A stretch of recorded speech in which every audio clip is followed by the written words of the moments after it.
집합 사이의 포항관계 시간입니다. 두 집합 A, B에 대하여 A의 모든 원소가 B에 속할 때 A를 B의 부분집합이라고 합니다.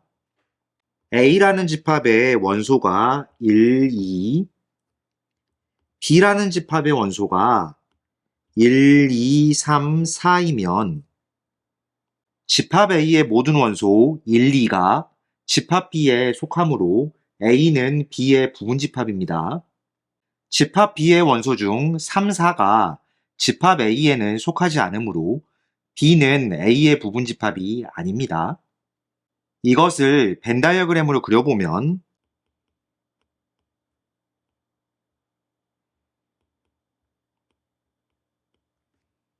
이렇게 그릴 수 있고 A가 B의 부분집합이라는 것을 기호로 이렇게 나타냅니다.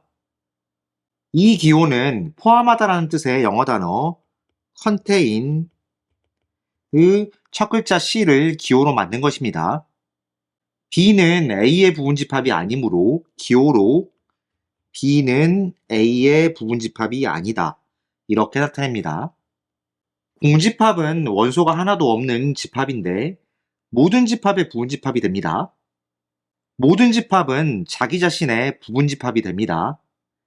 A라는 집합이 B의 부분집합이고 B가 C의 부분집합인 경우를 벤 다이어그램으로 그리면 A, B, C 이렇게 되는데 A의 모든 원소가 C에 속해 있으므로 A는 C의 부분집합입니다. 두 집합 A, B에 대하여 A가 B의 부분집합이고 B가 A의 부분집합일 때 A와 B는 서로 같다. A와 B는 서로 같은 집합이라고 합니다. A, B 두 집합의 모든 원소가 같다는 것이고 이것을 기호로 나타낼 때는 등호를 사용합니다. A, B가 서로 같은 집합이 아닐 때는 같지 않다는 것을 이렇게 기호로 나타냅니다. 두 집합 A, B에 대하여 A가 B의 부분집합이지만 서로 같지 않을 때 A를 B의 진부분집합이라 합니다. 부분집합 중에서 자기 자신을 제외한 모든 부분집합을 진부분집합이라고 생각하면 되겠습니다. 어떤 집합 A에 대하여 집합 A의 부분집합이 될 수 있는 모든 경우의 수를 부분집합의 개수라고 합니다. 예를 들어 스몰 a, b, c를 원소로 갖는 집합 A가 있을 때 새 원소 A, B, C는 부분집합의 원소가 될 수도 있고 아닐 수도 있습니다. 속하는 경우를 동그라미, 속하지 않는 경우를 X로 하여 수형도 가지치기 그림을 그려보겠습니다. A, B, C 이렇게 쓴 상태에서 A는 부분집합에 속할 수도 있고 속하지 않을 수도 있습니다. A가 부분집합에 속하는 상황에서 B가 부분집합에 속할 수도 있고 속하지 않을 수도 있습니다.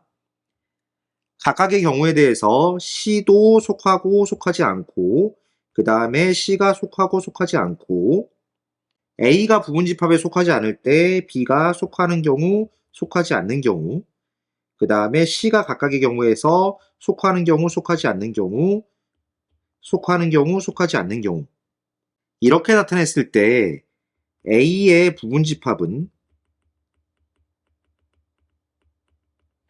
첫 번째 경우 A, B, C를 원소로 갖습니다. 두 번째 경우에는 A하고 B, 그 다음에는 A하고 C, 그 다음에는 A만 갖게 됩니다.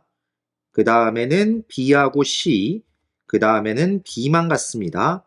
그 다음에는 C만 갖게 되고 그 다음에는 공집합이 됩니다. 부분집합의 개수를 구해본다면 속하거나 속하지 않거나 두 가지 경우에 대하여 원소가 3개 있으므로 2 곱하기 2 곱하기 2는 2의 세제곱, 부분집합의 개수가 8개가 됩니다. 집합의 원소가 n개 있다면 부분집합의 개수는 2의 n제곱개가 되겠습니다. 진부분집합의 개수는 자기 자신을 제외하면 되므로 2의 n제곱 마이너스 1개입니다. 특정한 원소를 반드시 원소로 갖거나 같지 않는 부분집합의 개수에 대하여 생각해 볼 수 있습니다.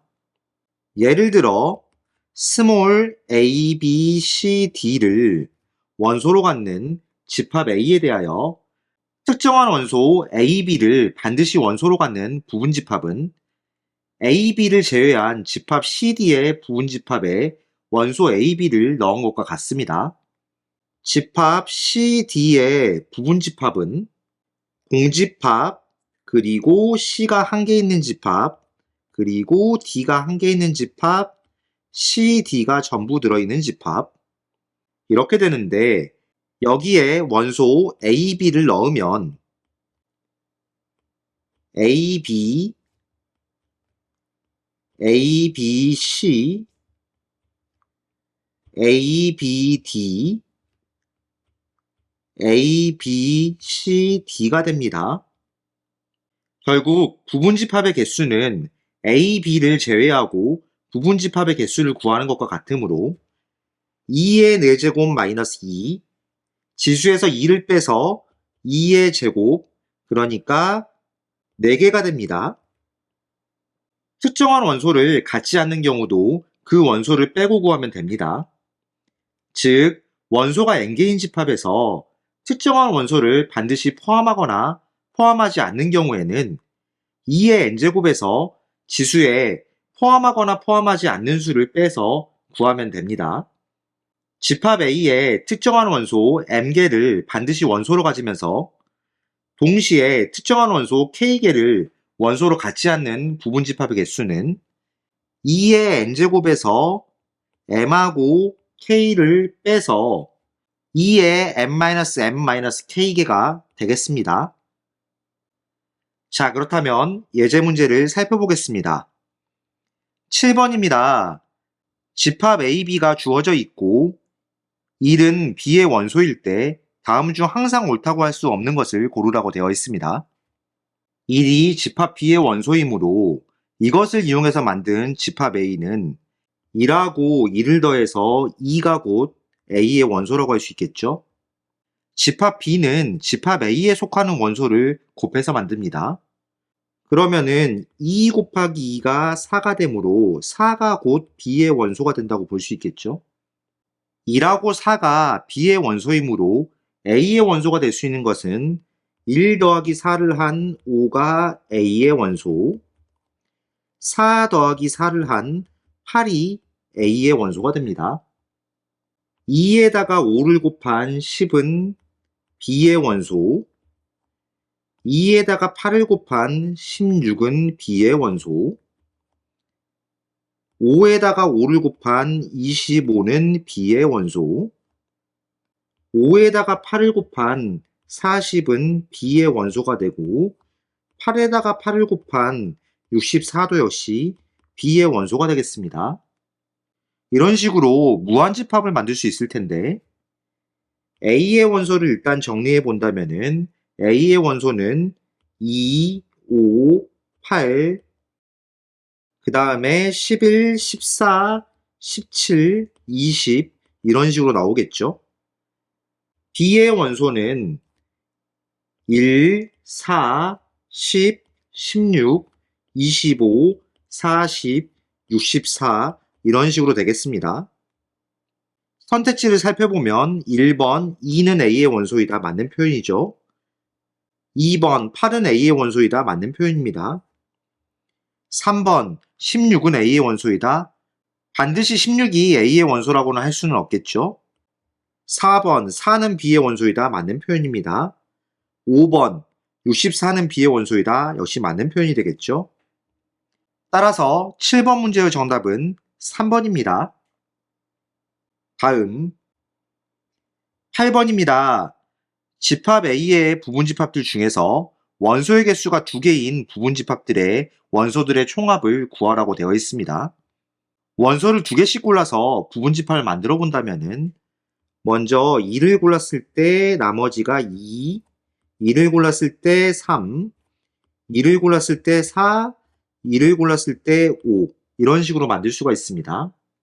그 다음 2를 골랐을 때 3, 2를 골랐을 때 4, 2를 골랐을 때 5, 3을 골랐을 때 4, 3을 골랐을 때 5, 그 다음에 4를 골랐을 때 5. 이런 식으로 골랐을 때 각각의 수들은 전부 4개씩 들어가고 있죠. 1도 4개, 2도 4개, 3도 4개, 4, 5도 각각 4개씩 들어간다고 보면 되겠습니다. 그러니까 원소의 개수가 2개인 부분집합들에는 원래 A의 집합 1, 2, 3, 4, 5의 원소들이 각각 동일한 개수로 선택되어서 들어간다고 보면 되겠습니다. 그렇다면 원소의 총합은 1하고 2하고 3하고 4하고 5를 더한 것에 4개씩 있으므로 4를 곱하면 되겠습니다. 그럼 그 값은 4 곱하기 1, 2, 3, 4, 5를 더하면 15가 되죠. 계산하면 60이 됩니다. 따라서 8번 문제의 정답은 3번입니다. 다음 9번입니다. 두 집합 A, B에 대하여 A가 B의 부분집합이고 B가 A의 부분집합일 때 상수 A의 값을 구하라고 되어 있습니다. A가 B의 부분집합이고 B가 A의 부분집합이므로 A와 B는 서로 같은 집합이라고 할 수 있겠습니다. 서로 같은 집합이라면 원소가 전부 동일하겠죠? A의 원소인 4가 B의 원소도 돼야 하므로 A제곱 마이너스 3A의 값이 4와 같다고 할 수 있겠습니다. 4를 이항하면 A제곱 마이너스 3A 마이너스 4는 0, 2차 방정식이 되므로 인수분해를 한다면 A4, A1에서 4의 마이너스 1의 플러스가 오면 되겠습니다. 그렇다면 A 값은 4가 되거나 A 값은 마이너스 1이 되겠죠. 자, 먼저 A에 4가 오는 경우를 살펴보겠습니다. 그럼 집합 A는 그 원소를 4, 5, 2 이렇게 갖겠습니다. 집합 B의 원소는 2, 5, 그 다음에 A제곱 마이너스 3A는 항상 4가 되겠죠.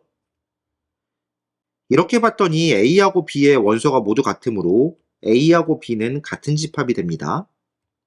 두 번째로 A가 마이너스 1인 경우도 생각해 보겠습니다. 그렇다면 A라는 집합은 4, 0, 마이너스 3이 됩니다. B라는 집합은 2, 5, 4가 되겠죠. 이 경우에는 A하고 B가 같은 집합이 아니라고 할 수 있겠습니다. 그렇다면 A하고 B가 같은 집합이라는 것을 만족시키는 상수 A의 값은 곧 4가 된다고 볼 수 있겠죠. 따라서 9번 문제의 정답은 4입니다. 다음 10번입니다. 집합 A의 부분집합 중에서 8, 16을 반드시 원소로 갖고 20을 원소로 갖지 않는 집합의 개수를 구하라고 되어 있습니다. 집합 A를 원소나열법으로 표시해 본다면 4, 8, 12, 16, 20, 24, 28 이렇게 나타낼 수 있겠죠. 원소의 개수가 7개가 있습니다. 그런데 8과 16을 반드시 원소로 갖고 20을 원소로 갖지 않는다면 2의 7제곱에서 8과 16 2개 빼고 20을 1개 빼주면 되겠습니다. 그러면 2의 4제곱이 되겠죠. 2의 4제곱은 곧 16이 되겠습니다. 따라서 10번 문제의 정답은 5번입니다. 다음 11번입니다. 집합 A에 대하여 집합 A의 부분집합의 개수가 32개가 되기 위한 자연수 A의 값을 구하라고 되어 있습니다. 부분집합의 개수 32는 곧 2의 5제곱과 같죠? 부분집합의 개수가 32개가 되려면 집합 A의 원소의 개수가 5개가 되어야 합니다. 5의 배수인데 특정수 이하가 되려면 A라는 집합이 5, 10, 15, 20, 25가 되어야 합니다. 즉, 자연수 A의 값이 25가 되어야 된다는 뜻이겠죠? 따라서 11번 문제의 정답은 2번입니다. 다음 12번입니다. 집합 A의 부분집합 B가 다음 조건을 모두 만족시킨다고 합니다. 이때 집합 B의 원소의 개수를 P, 집합 B의 원소의 합을 Q라 할 때 P분의 Q의 최소값을 구하라고 되어 있습니다. 우선 집합 A는 100보다 작은 짝수이므로 2, 4, 6, 8, 10 이런 식으로 해서 98까지를 원소로 갖겠습니다. A의 부분집합 B에 대한 조건을 살펴봤을 때 먼저 집합 B의 진 부분집합의 개수는 31이라고 했으므로 집합 B의 부분집합의 개수는 자기 자신에 해당하는 2를 도로 더한 32개라고 할 수 있겠습니다. 32는 2의 5제곱이 되므로 집합 B의 원소의 개수는 5라고 볼 수 있겠죠. P분의 Q의 최소값을 구해야 하는데 분모는 정해져 있으므로 분자가 최소가 되면은 이 값이 최소값이 되겠습니다. 집합 B의 원소의 합을 최소로 만들면 되겠죠. 집합 B의 원소 중 가장 작은 원소가 12가 되므로 집합 B가 원소가 5개, 12부터 14, 16, 18, 20 이렇게 5개가 되면은 그 합이 가장 작다고 볼 수 있겠습니다. 그렇다면 원소의 개수 P는 5, Q의 값은 12 더하기 14 더하기 16 더하기 18 더하기 20이 되겠습니다. 12하고 18을 더하면 30, 14하고 16을 더하면 30이 되므로 합해서 60, 나머지 20을 더하면 그 합은 80이 됩니다. P분의 Q의 값을 구해본다면 5분의 80을 구하면 되겠죠? 약분하면은 16이 되겠습니다. 따라서 12번 문제의 정답은 1번입니다.